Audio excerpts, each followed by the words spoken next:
Hello, everybody, and welcome to Stories at the Way LA. We're so excited to have you here with us. And with us today, we have Brandon. What's up, What's going on, Brandon? Thank you so much for joining us today, man. Thank you for having me, actually. Yeah, of course, bro. You know, you've been with the Way LA for quite some time now, and, you know, God's just been working in your life. And this is a space for you to be able to share your story, you know, with people who have been through the same thing, you know, and so we're really looking forward to getting to know you today. Can't wait for y'all to get to know me. Yeah, man. Let's do it, man. Let's do it. So the first thing I would ask, man, is tell us a little bit about your family. How did you grow up? Where did you grow up? What was life like growing up, man? So I'm gonna start here. So my mom used to own a daycare. She used to, take in like the little children, watch the children for the people around the area. And we used to. She stayed in Long Beach. Okay. I was actually born at Long Beach Memorial Hospital. Oh, nice. My mother was a prostitute, and I actually have a lot more brothers and sisters than I probably know about. Wow. So how I ended up with my mom goes like this. So what happened was my mother's friend, she had a friend that worked in the foster care system. And she one day asked my mother, hey, can you watch this young man? If you don't take him in, he'll go into the foster care system. And my mother, when she told me the story, she actually told me that God said that you need to take him. And that's what she did. She listened to the word of God, and she did what he said pretty much. Fast forward maybe like a couple months. I was probably like 7 or 8 months when they took me. I probably stayed with my mom for about a week. Okay. And she told me that God said that you were to keep that young man. And that's how I ended up here today. She ended up keeping me, and wow. I couldn't be any happier that she listened to what God told her to do. Wow, so, that's crazy, man. You've definitely been through a few different, things in life, bro. Yeah. How would you say that you used to deal with those, big events, those big things that would happen? Because I know, I used to actually run an aging out foster home. Yeah. So I would be helping, young men as they would come out of the foster system at like 18 or so. I would be working with them. A lot of them had a few different challenges that they had encountered growing up, man. And some of them felt like they maybe didn't have a place, with people, and some of their relationships, they didn't feel like they were going to last, and it was really difficult for a lot of them. But could you tell us just a little bit, like, how was it during that transition for you? Like, how were you able to deal with that? So I'm gonna keep it like this. So my mom, she wasn't really a foster home. I just so happened to get placed with her. Okay. I was supposed to just stay there for a little bit until they found a foster home for me. Right. So she was kind of like the in-between, the holding place. So that's how that went. And then, like I said, God told her to keep me, and she listened to what God said. And, I'm so glad she did that. But she did share the story with me, because I always asked questions like, why don't I have a dad? Where's my dad? Right. Like, some of this doesn't make sense. And I remember I was sitting on her lap one day. I still remember this as I believe I was like 6 or 7. I still remember this vividly. I sit on her lap, and she was telling me the story about how she got me, and she started crying because she was like, I listened to what you told me to do, and like that was one of the best decisions that I've ever made. Wow. Because you've been such a blessing in my life. And to hear those words at a 6-year-old, you kind of don't understand what's going on. So you see your mom crying, you're gonna start crying, Yeah, dude. So I'm all like, but as I grew up, I kind of realized what she was saying, and I, as the years went on, I realized that, this may not be my biological mother, but this is the mother that God put in my life. Yeah. And boy, was she she is till this day a great mother. Yeah. Yeah. So to answer that question, yeah. Man, God has just been helping you and positioning you for growth. Man, since I came out the womb, man, he's to take care of you, boy. He's taking care of you. Yeah. That's so good, man. And one of the main focuses for today is I really want people to be able to have hope, when it comes to looking at maybe their past, looking at even their future, looking at where they're at now. I want them to be able to look at your life and be able to be like, wow, like this guy was able to find change through Jesus. Yeah. There's nothing necessarily that he even did other than say yes. Literally. And I think a lot of people have a hard time saying yes, and so I would say, like, what would you say now? Because how old are you now? I'm 22. 22? Turning 23 in June. Hey, turning 23 in June. Cool. Yeah, nice. Soon, yeah. There you go. So 23 in June. So with all these years now growing up, that beginning story, what was your life like? Kind of sharing a few things before you had met Jesus and found that he was like the way, but what was it looking like? Like, what were you involved in and stuff like that? I'm not gonna lie to you, man. I wasn't involved in the best things. I was actually a really trouble kid. I used to get in trouble in class a lot. Used to be like the class clown, you know. Yeah, I struggled like being a mixed race kid and not, you know, really knowing where you come from, like, you know, like not knowing who your real parents are, not knowing who your real dad is. That was a big struggle that I had. Yeah. You know, growing up in a interracial school. So like I went to, I believe it was a Madison Elementary and Hoover Middle Schools actually, where I ran into the most problems. Wow. So like, you know, that school was predominantly Hispanic and predominantly Black, and either way, you know, I look like both. So I couldn't really hang out with the Hispanics and I couldn't really hang out with the Black people. Yeah. Cause, you know, the Blacks would be like, you look too much like Hispanic, and then the Hispanic like, you look too Black. Right. So it was really a struggle growing up trying to find out where I belong. Yeah. And that really like did a lot to my self-confidence. Not having a dad did a lot to my self-confidence. Yeah. Tell me more about that as well. I mean, when you're in school, you're dealing with challenges. One of the first things you do is you go to, you know, someone like our father, you know, that can bring direction and stuff like that. I mean, where did you go for direction? Where did you go for help? Well, I'll tell you, I didn't go to the right places. Yeah. I tried to draw from my mom as much as I could, but you know, let's just be honest. There's only so much a woman can teach a man. You know what I'm saying? For sure. So, you know, she, you know, my mother was my mom and my dad, you know, not knowing that I had Jesus as a dad, you know what I'm saying, at the time, you know, but, she was both roles. Yeah, for she you. was both roles. Yeah. So like, I seen like, you know, I'm gonna be honest, I kept a lot in. Yeah. That's probably why I was like such a troublemaker, and that's probably why I acted out in schools, because I would go home and I wouldn't want to burden her with the things that's going on, you know, the minuscule things you know, a middle schooler is going through, you know what I'm saying? Yeah. Like my mom got to worry about rent, she got to worry about how she gonna feed me later, Yeah. she got to worry about this, that, and the third. Like, you think I want to bring my problems home to school, you know what I'm saying? Exactly, yeah. So you kind of just held it in. Yeah, Okay. and you know, I really loved sports. I wasn't always that tall, you know what I'm saying? So I did, you know, I love to play basketball, and That's I cool. love to, you know, sports. Yeah.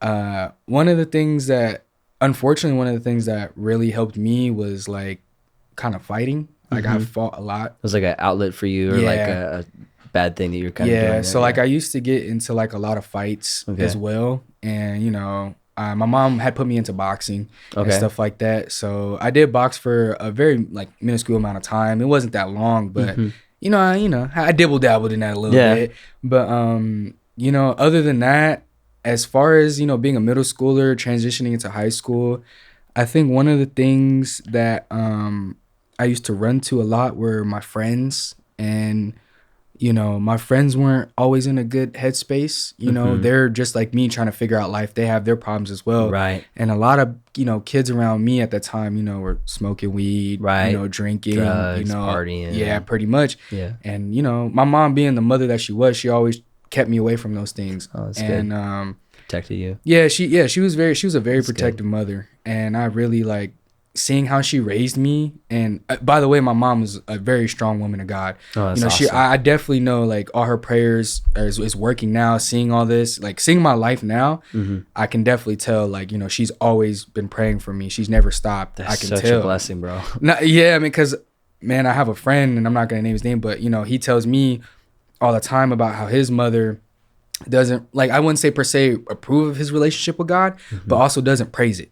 You know what I'm saying? Right. So I can just imagine how hard that is to have, you know, a mother and her just, you know, just whatever, you know, it's just whatever about it. Not as supportive as maybe your mom would be. Yeah, in a relationship exactly. with God. Yeah. So like to go back into the question, like, I used to try to confide in my friends. I used to try to fit in. I used to try to do a lot of things, and trying to fit in really got me into a lot of trouble. Yeah. Like a lot of trouble, man. For sure. I'm sure, man. And because people deal with problems different ways. Yeah. You know, it's always big. So and it's a lot like of people like have a lot of different morals. not everybody too. has limits. Yeah. Especially, you know, growing up when you know, coming from a Christian household you know, it's like some people don't see, you know, what we can see as bad, you know. Exactly. So they just go all the way out. But I think what's cool is, like you said, like God had used your mom to bring support for you in getting you in the direction of church, the direction of God. We know that you had been through a very difficult time growing up,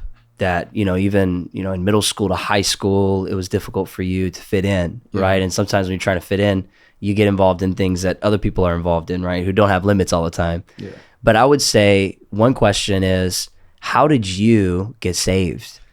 So actually, I had attended the Way LA. I had pulled up to a Sunday service with I had a girl I was talking to at the time. She was my girlfriend at the time.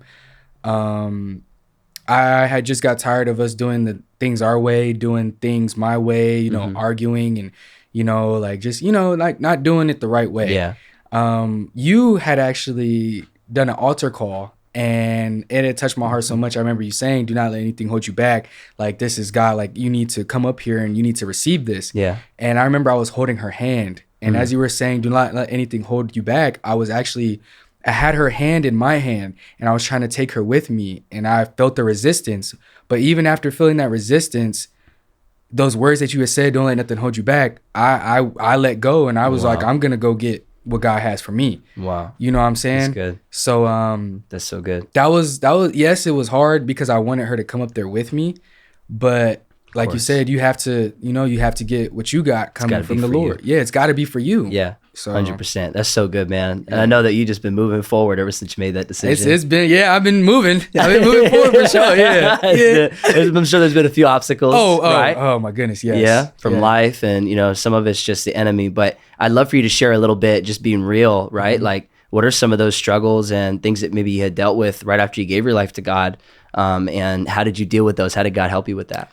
I think the biggest thing for me was letting go of lust, letting go of, I didn't let go of weed until I gave my life right back to God. Yeah.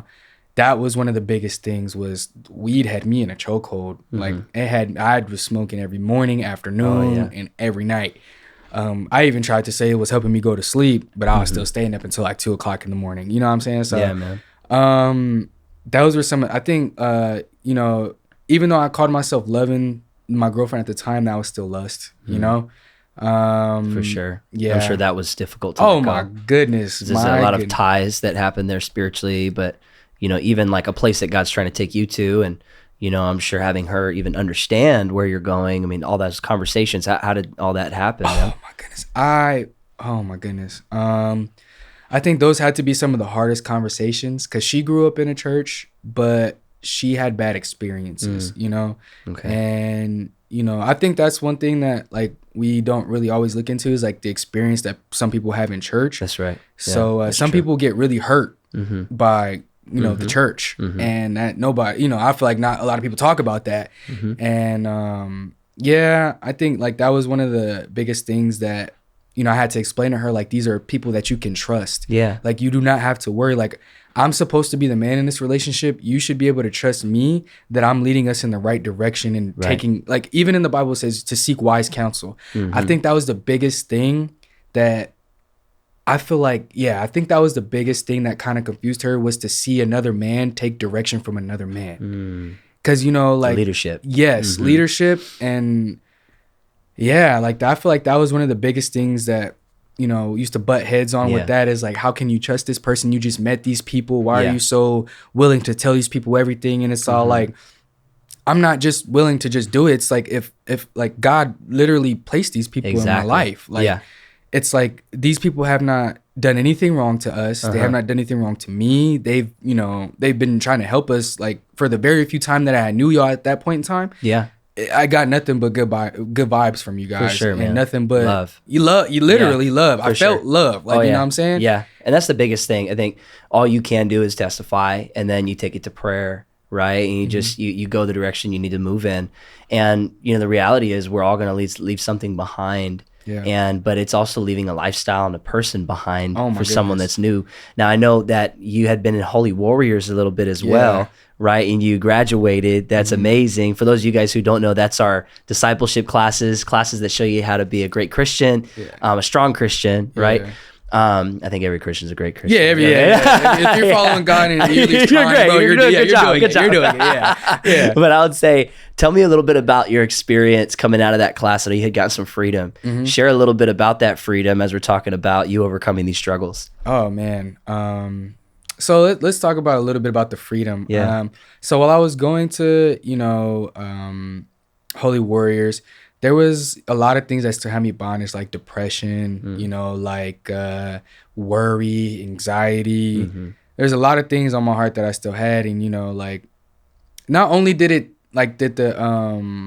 the class teach me how to be a better Christian, but it taught me how to combat these things that I was going through. Like equipped you, huh? Yeah, it equipped me a lot better with scripture. Like, it's not just, you're following God, everything's going to be okay. Right. Like, it's even in the word, like, hey, you're going to go through this, but I'm here to help. You're going to feel alone, but what does the Lord say? You're never alone. I'm always there with you. You'll never forsake you. I will never leave you, nor will I ever forsake That's you. right. You know what I'm saying? That's right. So, and that's one of the things that the class is also, it reminds you always, like it has script, like the book. I still have that book and I've written all up in that book, man. And like I have highlighted so much. Yeah.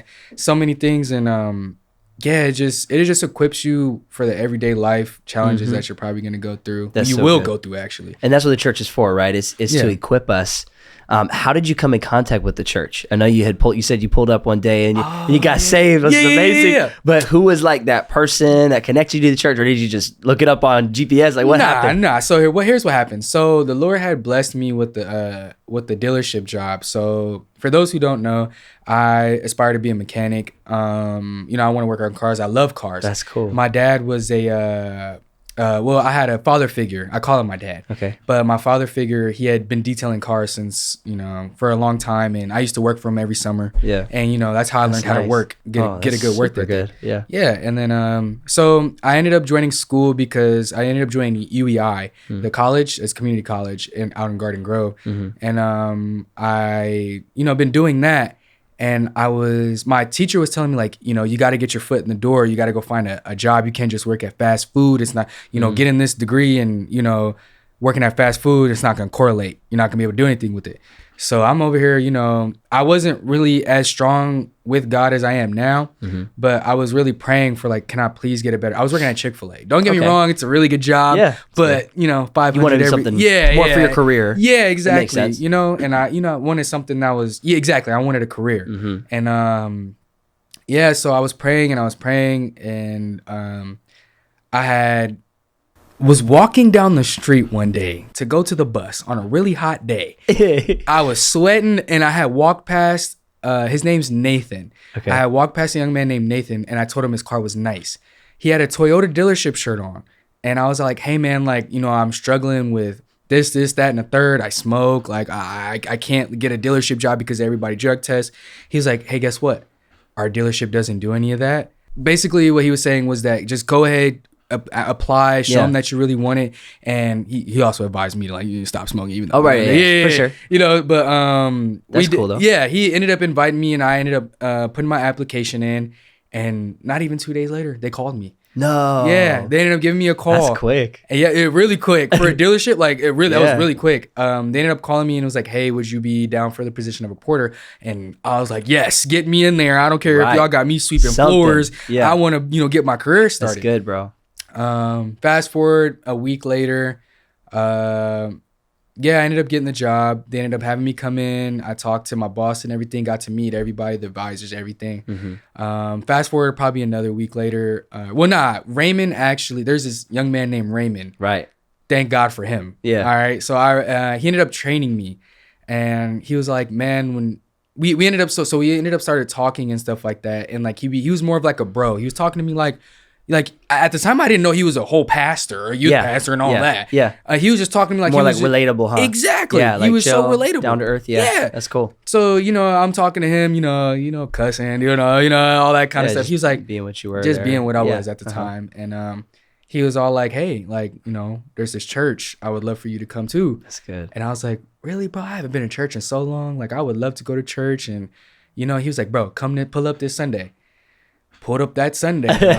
Got saved. And if it wasn't for Raymond inviting me to that church, man, I don't know where I would be right now. Man, but that's incredible. And you pulled up, you got saved, you left everything behind, And then now you're in this position where you Holy Wars graduate, you're Yep. serving with the youth. I know we were talking a little bit about that. Raymond's over the youth. Yeah. For everyone who doesn't know, but I think that's so awesome, bro. God has totally changed your life. And I'm sure your mom can see, a lot of change, she's bro. proud of me, man. What is she saying, man? She's like, man, like I'm just so proud of you. I've seen how like you just changed. She even like, she was happy. She was like, man, like I've been asking you to stop smoking for I don't know how long, like, and you just quit. Wow. And I was all like, yeah, that wasn't me. That was God. Like that was not me, Mom. That's crazy. It was up to me. You know what I'm saying? Exactly. But, yeah. It was all those prayers, huh? Yeah. She was praying too? Yep. And I could tell she was just like so relieved. Like, yep. She was just, I'm sure, man. She was just happy to see her son, her regular son, That's so good. the man that she's been praying for me to be. Exactly. Slowly and surely becoming, That's so powerful. I love it, bro. Yeah. So, I mean, let's talk about the future, bro. Yeah. So what kind of vision do you have? What are some things that you want to do with your life? What do you feel God's speaking to you right now? Honestly, there's a lot of things that I'm good at. Talking with people, working on cars. Talk about music too. Music. Yeah. I'm actually really good with music. I used to help produce some songs over in Black and Brown Studios. I wasn't too like good at it, but I still helped, and I was like, hey, we should put this here. Yeah. We should do this. Help. Yeah. Put together a lot. Yeah. Help put together a lot of songs. And so I think one of the there's a lot of areas that I want to go into, music being one of them for sure. I do aspire to be an MMA fighter a little bit. Oh wow, that'd be cool. Pastor Gabe, shout out to Pastor Gabe. He actually asked me if I wanted to start working out with him. Okay. I do, Pastor Gabe. Right? I do. But really, I think I really just want to work on cars as well. That's cool. Working on cars brings peace. Wow, to me. Good. Like just sitting up under there, figuring out all the little things. Yeah, that just fun to me. That's so powerful. That's good, bro. For everybody who's listening right now, maybe there's one person that's like you. Yeah. They just haven't gotten the invite to church yet. They need a Raymond type person. They do. Yeah. Maybe like yourself right now, that they're hearing their testimony. You're super down to earth. You're connecting with them. They just need that little nudge to get into church, maybe to watch one of the services online, to give their life to God. Maybe they've been running from God. Yeah. What would you want to say to them to encourage them to give their life to God today? I'm going to say this. One thing that I would say that would encourage somebody to give their life to God is that all that change that you're seeking, everything that you want to be in life, you can't do it without Him. You can't. You can work as hard as you want all day long. You can do X, Y, and Z. But if you don't got God in your corner and you're not trusting Him with every step and every decision, you're just going to keep falling flat on your face. Yeah. And, like that's one thing that I've really learned. And you just really, you really need God, and he's great. Like he's loving. He'll accept you back he accepted me back with open arms. And you see how I if you asked me where I was gonna be at 3 months ago, I wouldn't tell you right here. I wouldn't tell you I'd be right here. That's for sure. But I just would say, give them a try, man. Yeah. What's the worst that could happen? You did it your way all this time. Why not try God's way? Yeah, exactly. What's the worst that could happen? Right. Yeah. You can't lose anything. You can't lose anything trusting God. Literally. That's right. It's the greatest decision you can make. Yeah. So I think we're all happy, bro, that you made that decision and that you're here today to tell the story. Yeah.